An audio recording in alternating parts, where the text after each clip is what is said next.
नमस्कार। उज्जवल भविष्य निर्माण हेतु हमारे विशेष कार्यक्रम उच्च शिक्षा परिचय में मैं मोनिका शर्मा एक बार फिर आप सभी का स्वागत करती हूँ। दर्शकों, हमारा आज का विषय है डिस्टेंस एजुकेशन यानी दूरस्थ शिक्षा।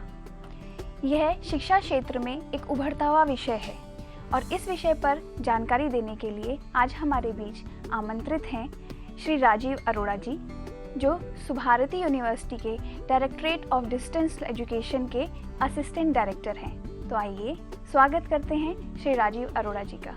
नमस्कार सर, हमारे शो में आपका स्वागत है।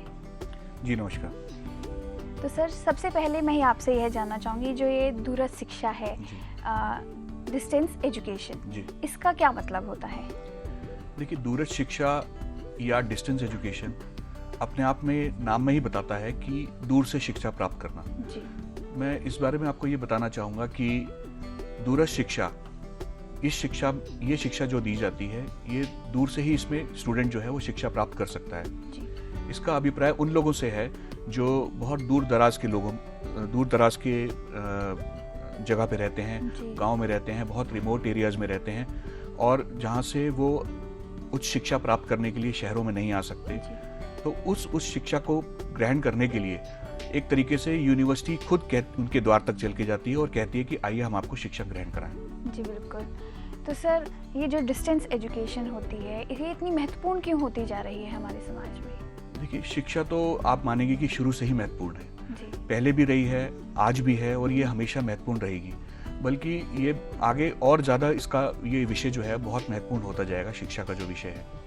मगर जहाँ तक डिस्टेंस एजुकेशन की बात है, तो डिस्टेंस एजुकेशन इसलिए आज की डेट में इम्पॉर्टेंट होता जा रहा है। ये सबसे ज़्यादा इम्पॉर्टेंट उन लोगों के लिए है जो रेगुलर जॉब में है। रेगुलर जॉब में रहते रहते उनके पास समय नहीं है। समय ना होने के कारण एक तरफ तो वो चाहते हैं कि साहब हम उच्च शिक्षा ग्रहण करें, और दूसरी तरफ उनके पास समय नहीं है। तो वो उस समय को ना देते हुए भी ये उच्च शिक्षा ग्रहण कर सकते हैं, पहली चीज़।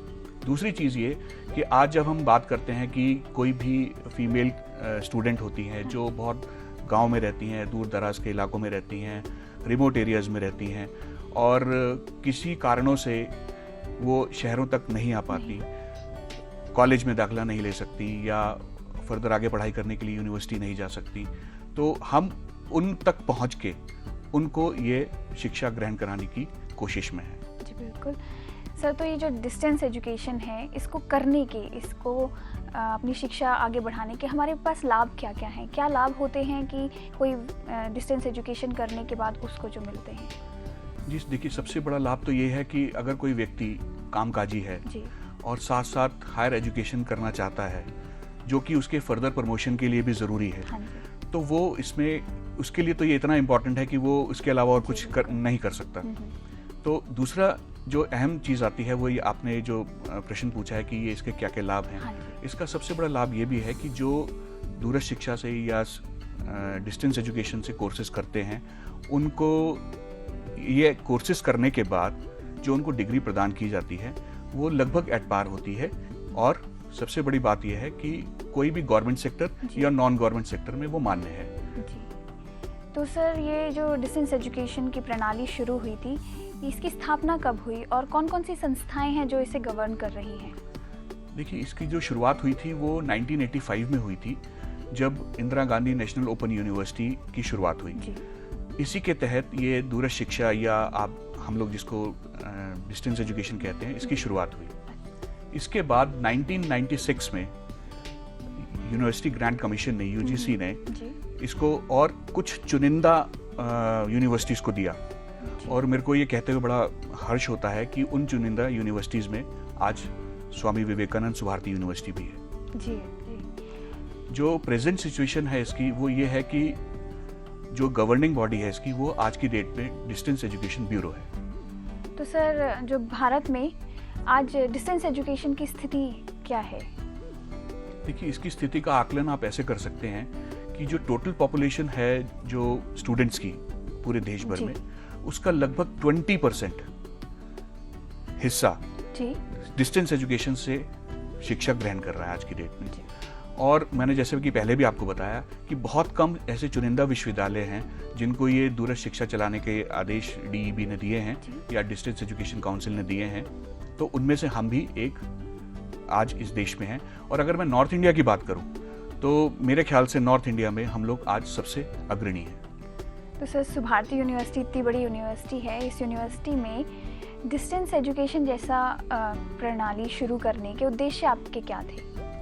देखिए, उद्देश्य अगर मैं इस विषय पे आपसे बात करूं तो काफ़ी सारे उद्देश्य हैं, बहुत उद्देश्य हैं, मगर अगर मैं इसको बहुत प्रिसाइज करूं, बहुत छोटा करूं और कहना चाहूं एक ही सेंटेंस में आपको, तो इसका जो हमारा विजन और मिशन है वो ये है, देश हित में शिक्षा का विस्तार देश के कोने कोने में। जी, बहुत बढ़िया सर। यहाँ हम आपसे ये जानना चाहेंगे कि जब एडमिशन लिया जाता है डिस्टेंस एजुकेशन में, कोई स्टूडेंट एडमिशन लेने जाता है तो कौन कौन सी सावधानियाँ हैं, क्या क्या उसको सावधानियाँ, किन किन बातों पे ध्यान उसे रखना चाहिए, मैं जानना चाहूँगी। जी, वैसे आपने एक बहुत इम्पोर्टेंट क्वेश्चन ये रेज किया है, क्योंकि आज एक जनरल फीलिंग है कि बहुत सारी यूनिवर्सिटीज़ से जब लोग उच्च शिक्षा ग्रहण करते हैं या पढ़ाई करते हैं, या अगर मैं बात करूं डिस्टेंस एजुकेशन की भी, तो उससे जब वो शिक्षा ग्रहण करते हैं और डिग्री पा लेते हैं तो उसके बाद उनको पता लगता है कि साहब ये डिग्री जो है मान्य नहीं है, चाहे वो गवर्नमेंट सेक्टर की बात हो, चाहे वो प्राइवेट सेक्टर की बात हो। तो मैं अपने सभी स्टूडेंट्स से ये बिल्कुल कहना चाहूँगा कि इन सब चीज़ों को ध्यान में रखते हुए सबसे पहले वो वेबसाइट पर, किसी भी यूनिवर्सिटी में जब वो दाखिला लेते हैं तो उसकी वेबसाइट को देखें और भली भांति से अच्छी प्रकार से ये जांच लें कि साहब ये जो यूनिवर्सिटी है वो प्रॉपर्ली रिकॉग्नाइज्ड है या नहीं, और इसके बाद इसके अंतर्गत चलने वाला डिस्टेंस एजुकेशन जो है वो कहीं प्रॉपर्ली मान्यता प्राप्त है कि नहीं। तो इन चीज़ों का खास ध्यान रखना चाहिए स्टूडेंट्स को। इसके अलावा कोर्स की अवधि और जितना वो जोन सा वो कोर्स करना चाहते हैं उसका पहले उसके बारे में, उसकी फ़ीस के बारे में, उनके एग्जामिनेशन कब होने हैं इसके बारे में, ये सब चीज़ों का जानना ज़रूरी है। और ये सब जानने के लिए वो हमारी वेबसाइट पे हमसे प्रश्न कर सकते हैं, जिनका उत्तर उनको भली तरीके से दिया जाएगा। तो सर, जैसे रिकॉग्नाइजेशन की बात हो रही है कि सुभारती यूनिवर्सिटी भी रिकॉग्नाइज्ड यूनिवर्सिटी होगी, मुझे लगता है। जी बिल्कुल, हर तरीके से हमारी यूनिवर्सिटी भी रिकॉग्नाइज्ड है, प्लस जो हमारा जो दूरस्थ शिक्षा विभाग इसमें चल रहा है, डायरेक्टरेट ऑफ डिस्टेंस एजुकेशन जो इसमें चल रहा है, वो भी DEC, AICTE और UGC से मान्यता प्राप्त है।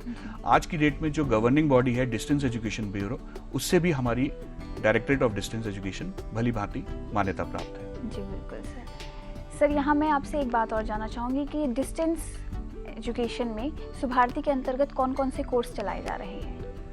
देखिए, वैसे तो ये हमारे पास बहुत सारे कोर्सेज हैं, जैसे कि BA, MA, ह्यूमैनिटीज़, BSc, बहुत सारे ऐसे कोर्सेज हैं जो हम लोग डायरेक्टरेट ऑफ डिस्टेंस के अंतर्गत चलाते हैं। मगर अगर आपको इसके बारे में विस्तृत जानकारी अगर आपको चाहिए तो आप हमारी वेबसाइट पे, जो कि www.subhartidde.com है, उस पर आप विजिट कीजिए। सभी कोर्सेज के बारे में वहाँ पर जानकारी बिल्कुल उपलब्ध है। जी सर। सर, एक और बात ये बताइए कि जो ये डिस्टेंस एजुकेशन होता है, इसमें पढ़ाई किस प्रकार होती है? इसमें पढ़ाई का देखिए ऐसा है कि हमारे जो directorate of distance education Swami Vivekananda Subharti university में है, उनके authorise centres all over UP में हैं। लगभग 250 सेंटर्स ऐसे हैं जो ऑल ओवर यूपी में डिफरेंट सिटीज़ में हैं। इसमें स्टूडेंट्स अपने पसंदीदा शहर, जो कि जहाँ पे वो रहता हो, और अपने पसंदीदा जगह पे, जिस जगह पे वो स्थित है सेंटर, वहाँ पे अपने आप को एनरोल करा सकता है। जब वो एनरोलमेंट हो जाता है तो वहाँ से ही उनको SLM, जिसको हम सेल्फ लर्निंग मटेरियल बोलते हैं, वहीं से उनको वो चीज़ें प्राप्त हो जाती हैं। इसके अलावा अगर उनकी कोई भी क्वेरी है फर्दर विषय को जानकारी के लिए, या कुछ पढ़ने में अगर उनको किसी प्रकार की कोई परेशानी है, तो हमारे पास ऐसी सुविधाएं भी हैं अपने लर्निंग सेंटर में, जो वहाँ जाकर वो अपनी क्वेरी सॉर्ट आउट कर सकते हैं। इसके अलावा यूनिवर्सिटी के द्वार तो उनके लिए हमेशा के लिए ही खुले हुए हैं, तो यहाँ पर आके भी वो अपनी क्वेरी सॉर्ट आउट कर सकते हैं।